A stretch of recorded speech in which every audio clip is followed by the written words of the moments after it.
ginagawa mo? Eh, di hinahalo ko. Baka maging frothy pa siya kung sakasakali. Hi guys! Welcome back to my channel. So, today, bilang sa nauuso naman yung Dalgona na yan, try natin gumawa ng Dalgona Milo. What? So, yung kailangan natin, syempre, kailangan uli natin ng bowl. Tapos, yung pang-whisk nyo, pwedeng tinidor. Tapos, yung Milo, syempre. Kailangan din ng sugar. And, yung inyong hot water. So, same process naman din dun sa coffee. Pero ito, depende sa kung anong gusto nyong timpla. So, first time ko siyang gagawin. Tignan natin kung anong magiging lasa nitong mixture natin. Stop it. Get some help. So, 1, 2, 3. 3 tablespoon ng Milo ang inilagay ko. Tapos, 1.5 tablespoon ng sugar. Kasi di ba yung Milo matamis-tamis na yan. 12 seconds later. Then, lagyan natin ng hot water. 1, 2, 3. Later. Then, ihalo-halo din siya. Gaya nung sa coffee. Nice. Parang malabnaw siya. O dahil konti pa lang yung halo.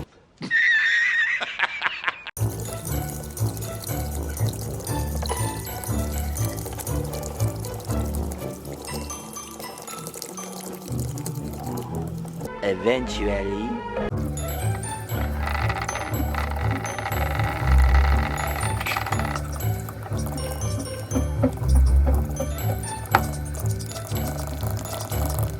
Feeling ko madami siyang tubig. Kaya dagdagan pa natin ng 1 tablespoon ng Milo.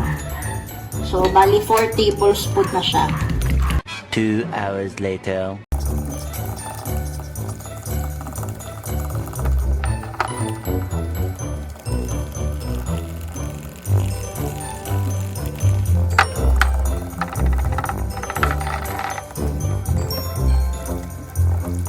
A few moments later. Guys, dagdagan natin siya ng kalahating tablespoon pa ng sugar kasi parang ayaw niyang mabuo. So, ito ay 4 tablespoon ng Milo, 2 tablespoon ng sugar, at 3 tablespoon ng tubig. Tignan natin kung magbubuo na siya.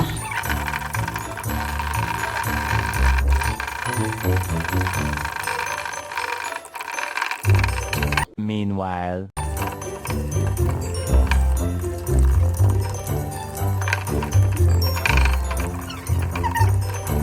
a few inches later. So guys, update, after mga 5 minutes na halo-halo, ayaw pa din niyang hindi pa din siya nagbubuo. Siguro dahil madami yung nilagay nating water. So try nating magdagdag pa ng 2 tablespoon ng Milo.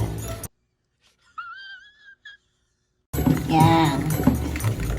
Ano na siya? Ayan. So, ang measurement na nito, 6 na tablespoon ng Milo, 2 tablespoon ng sugar, saka 3 tablespoon ng water. So, tignan natin kung magiging dalgona siya.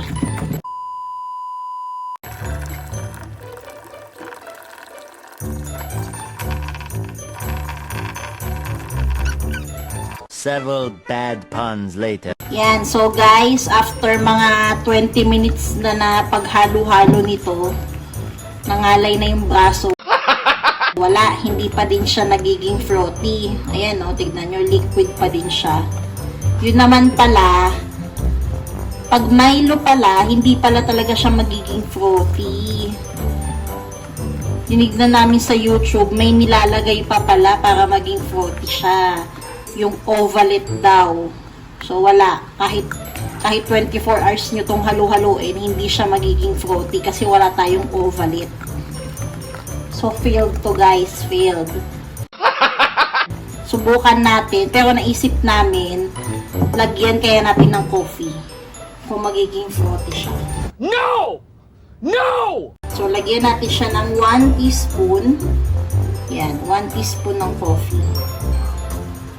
Kaya lang din natin, nandyan na eh. Sayang naman, ala ka naman itapon to. Tignan natin kung maging frothy man lang siya ng konti. Kaya pala kahit dagdagan mo siya ng dagdagan ng Milo, akala ko kasi kanina, dahil madami yung water, kaya dinagdagan namin ng dinagdagan ng water. Eh wala pa din.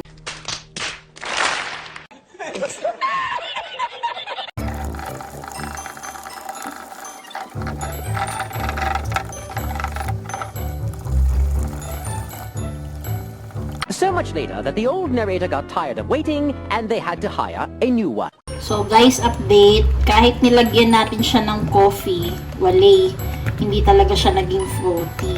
Siguro iba talaga kung mayroon talaga ng ovelit na yun.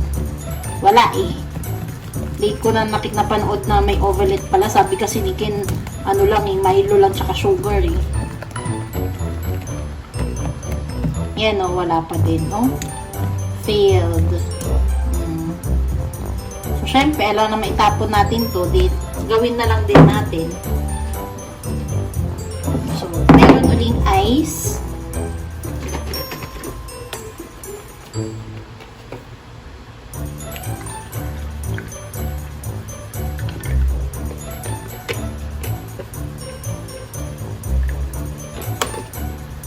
Tapos, lagyan natin ng mixture natin. Ay, wala. Ang liquid din niya masyado. So, 1/4 cup itong ilalagay ko. Ayan. 1/4 cup. Wala siya. Para siyang tinimplang chocolate na lang. Kasi hindi naman siya mag-form eh. Magmi-mix na to eh. Ayan o. Wala. Ay, nasa ilalim na punta. Anong nangyari? Ayun o. Nasa ilalim. Baliktad na dalgona to. Nasa ilalim yung ano. Muli.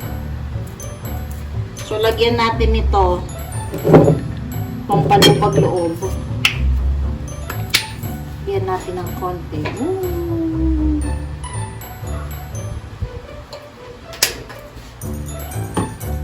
So, yan guys, ang ating failed na Dalgona Milo. Oh my God!